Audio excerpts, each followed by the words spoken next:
Okay, तो monsoon को लेकर अभी क्या लग रहा है कि बाजार जो है वो कैसे रिएक्ट करते हुए दिखाई देंगे? जैसे कि खबरें तो मिली जुली आ ही रही हैं कि अभी कई जगह पर आज भी एक खबर निकल कर आई है कि सूखा भी बढ़ सकता है, अल्नीनो का इम्पैक्ट आ सकता है। तो इसको किस नज़र से देख रहे हैं अगर अल्नीनो बढ़ता है? क्योंकि गर्मी अभी हम देख रहे हैं कि अप्रैल में ही इतनी ज़्यादा गर्मी देखने को मिल रही है, 44 से 45 डिग्री टेम्परेचर हो गया है। तो आगे अभी मई और जून जो कि पीक सीजन होते हैं, तो ऐसे में क्या लग रहा है कि ये हीट वेव कितनी बढ़ती दिखाई देंगी और इसका एग्री कमोडिटीज़ पर कितना इम्पैक्ट आप समझते हैं कि देखने को मिलेगा अगर अल्नीनो आया तो?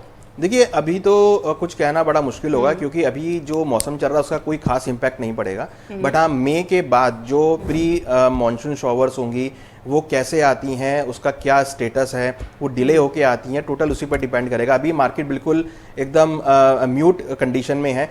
1 मई के बाद अगर सिचुएशन खराब होती है, क्योंकि देखिए सभी वेट कर रहे हैं 1 मई का, क्योंकि ये एक्सपेक्टेशन लगाया जा रहा है कि मई के स्टार्टिंग में आपको कुछ प्री मॉनसून शावर्स देखने को मिलेंगी। अगर वो शावर्स टाइम पे आती हैं तो फिर हो सकता है कि मॉनसून की स्थिति सुधरती हुई नजर आए, तब आपको एक अच्छा खासा गिरावट आपको एग्री में देखने को मिलेगी। बट फिलहाल अब ये कहना बहुत जल्दबाजी होगी क्योंकि जिस तरीके से मॉनसून अभी चल रहा है या जो मॉनसून की एक्सपेक्टेशन है वो बिलो नॉर्मल मॉनसून की है। तो एटलीस्ट मुझे लगता है कि एग्री कमोडिटी के लिए अभी फिलहाल वेट एंड वॉच की स्थिति है। आने वाले 10 दिनों में और क्लैरिटी आती हुई दिखाई देगी मॉनसून को लेके, तब उसके बाद पोजीशंस को देखना चाहिए। ओके, ऐसे में अनुजी एडिबल ऑयल पैक के अंदर क्या रणनीति बनती हुई दिखाई दे रही है? क्या एडिबल ऑयल पैक में कोई तेजी का रुझान, क्योंकि जिस तरीके से युद्ध के चलते अभी हम देख रहे हैं कि काफ़ी जगह पर हमने देखा है कि एडिबल ऑयल की कीमतों में उछाल देखने को मिला है, ना केवल भारत में बल्कि इंटरनेशनल मार्केट्स में भी प्राइसेस काफ़ी ऊपर हुए हैं, पाम ऑयल की कीमतें तेज हो गई हैं। तो ऐसे में क्या लग रहा है कि हमारे यहाँ पर अभी सरसों के का फ्यूचर कैसा लग रहा है आपको? सरसों में क्या लग रहा है कि भाव कहाँ जा सकते हैं? देखिए, हमने देखा है कि पूरे ही एडिबल ऑयल पैक में इस बार भारत के अंदर प्रोडक्शन काफ़ी अच्छा रहा है। हालांकि इंटरनेशनल मार्केट की वजह से भाव थोड़े बढ़ते हुए नजर आए थे, मगर सरसों का प्रोडक्शन इस बार बम्पर रहा था इंडिया के अंदर।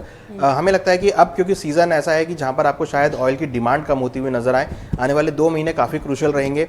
मुझे लगता है कि फिलहाल अभी ऑलरेडी भाव काफ़ी इंक्रीज हो चुके हैं, तो यहाँ से ज़्यादा तेजी में एक्सपेक्ट नहीं कर रहा हूँ एडिबल ऑयल में। और यहाँ पर मुझे लगता है कि भावों में आपको एक सीमित दायरे का कारोबार देखने को मिलेगा।